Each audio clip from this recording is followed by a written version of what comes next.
What started out as a need to replace a tub spout where the diverter was leaking, this is now turned into more of an education for me, and hopefully you'll find it useful for you, and so that you'll know all of the options for which type of spout you want to use. I'm going to show you 3 different kinds that I found. One is this, and then 2 on 2 different bathtubs.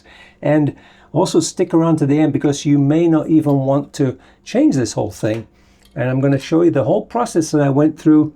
By the time you reach the end of this, you should be an expert, just like me. So let's get into it.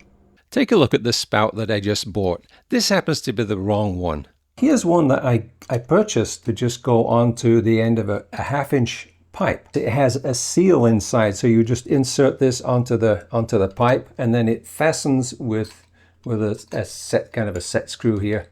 But then I found out that there's more than one kind. There's another kind which actually has a screw thread on the end of it, and then that would actually engage with the thread inside of the tub spout. I want to show you one first that has this screw on it. Here's the first one we're going to take a look at. Let's see if we can go underneath and take a look. What I found is that there's no screw in there, so that got me wondering. Then how do you take these things off? Well, what I understand now is we have to get something on here to be able to turn this. Here's the solution that I found. I've got kind of one of these kind of shop cloth type things that's actually made out of real material. And I'm going to protect that. I'm going to protect this, and I'm going to use my trusty wrench thing, whatever you call these. And let's see if we can just turn this without damaging this, because potentially I'm going to reuse this. Actually, this one is not faulty right now, but I just want to illustrate something here. So you can turn this, and once you get that started, this will come off like this. Now this does have the 1/2-inch pipe on there, but it also has soldered onto the end of it this nipple here, which needs to be threaded onto the tub spout. So that's one type. The other type would have something sticking out, and it would just as if this were not there. When you push on the other type with that has actually a rubber seal, you want it to be able to seal well. So you'd have to, you want to clean this so that it's going to make a good seal. So here's another one that looks like it's a screw-on type. Let's just see. Yeah, this is screwing off. So, okay, so this is actually another type where this is threaded right on here. Now I'm going to show you an alternative method to fixing this problem, and that is to use a repair kit which has what's called a gate and also a new washer, and this also comes with a stem. So these kits are typically less expensive than buying the whole spout with everything assembled. Probably most plumbers wouldn't do this because of the extra time that's involved. But if it's your own bathtub, you can save yourself a few dollars this way. This is the tub spout that does not work. What I have here is it's a little kit we get for these, which this is called a gate. And I guess this is called a cup seal. So you get cup seals and gates, and these are supposed to fit quite a lot of these tub spouts. So I guess they're pretty standard. So the plan now is to take out this old one, and also you get another stem here, nice new one. I'm going to take this out, and then I'm also going to be cleaning up this face here, because this the calcification here is not going to help the movement of this. So let's see if we can do that. I've never done this before, by the way, so I'm just going to try and do whatever I can to get this thing out. So I just try and pull up on this, see if it will come out.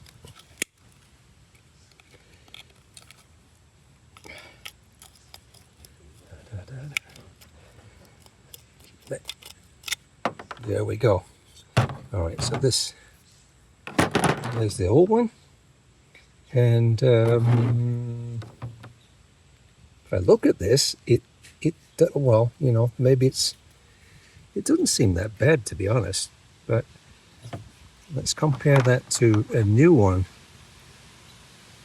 which is here.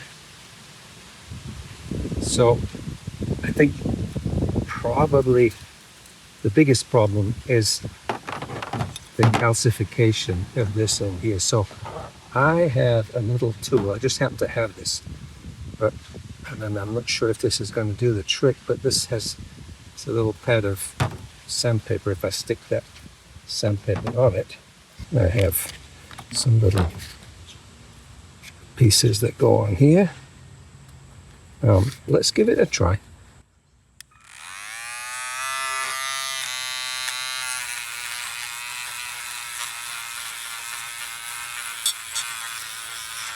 Certainly something's coming up. When I try this in here, it feels a little tight. I decided to go a little bit more intense to get these deposits off. So I found a little piece of scrap wood I've got here, and I also have this very cool set of rolls that I quite often use. And this is something I got as a sample. It's actually great. They gave me a sample to review, and it's actually been very useful. So I'm going to tear myself a strip of this off if I can. Yeah, it's emery paper. It's cloth backed, so it's just tough paper. So I'm just going to use this to be able to push it against the wall. And I think this is going to get this stuff out. If I spend 5 minutes on this is going to clean up pretty well. So here's a little trick that I found seems to work pretty well, and that is to just wrap this sandpaper around a piece of wood like this, and that way you can just push it in, and it'll concentrate on the end of it. So this seems to be working pretty well for me. Now I found one other issue with this, trying to put the new stem in here. This hole is also blocked with calcium, so this is the next size up from the size that would fit. So I'm going to go in here with, this happens to be a 13/64. So let's see if we can clear this.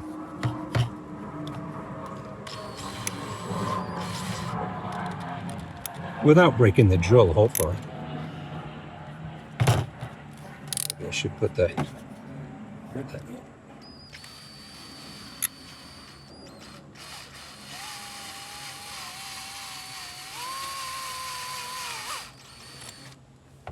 Okay, well that's definitely cleared out something already. Take this. This is the new piece, by the way. Let's just see. I just cleared the top of that. So that's okay. So that's going to be fine if I go all the way in.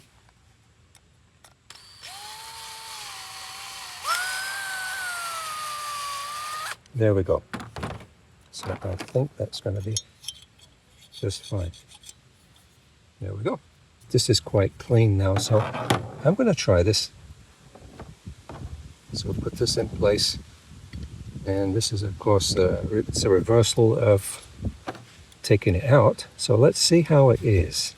I'll push this through here, and that has to engage with that. So I can just push this down on the table here. Let's see if that works. Okay, that did work actually. So it's almost on. There we go. And that does slide in and out. So I'm expecting that to work. Okay, so I'm going to get this back, put some caulking on here. Let's see. I might just put a little bit more there, just make sure that's going to seal there.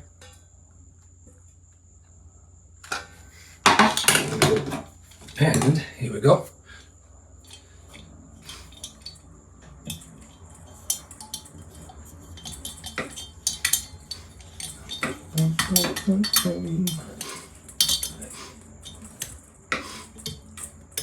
Okay. That feels like That should do the trick. Well, let's see. Turn this on. Come on.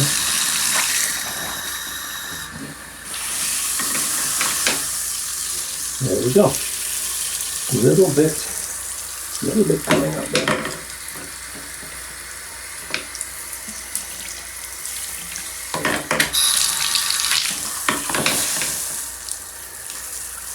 There's a little bit of a leak there, but pretty much job done. The question now is, what kind of tub spout do you actually need to fix your own leaking diverter valve? The best way would be to take off the faucet and check what kind of connection you have. If you have an American Standard system, then you probably need the one that I got that uses a 1/2-inch copper pipe without any fittings. If you're not sure but want to be prepared before you go to do a repair, there are various universal tub spouts. I'll add some of my paid Amazon affiliate links below to some highly rated products. I'll also link to the diverter kit if you want to go that direction. Either way, if you found this useful, I would really appreciate your thumbs up. Subscribe for more from me and comment below to share your thoughts and experiences. Look forward to seeing you again.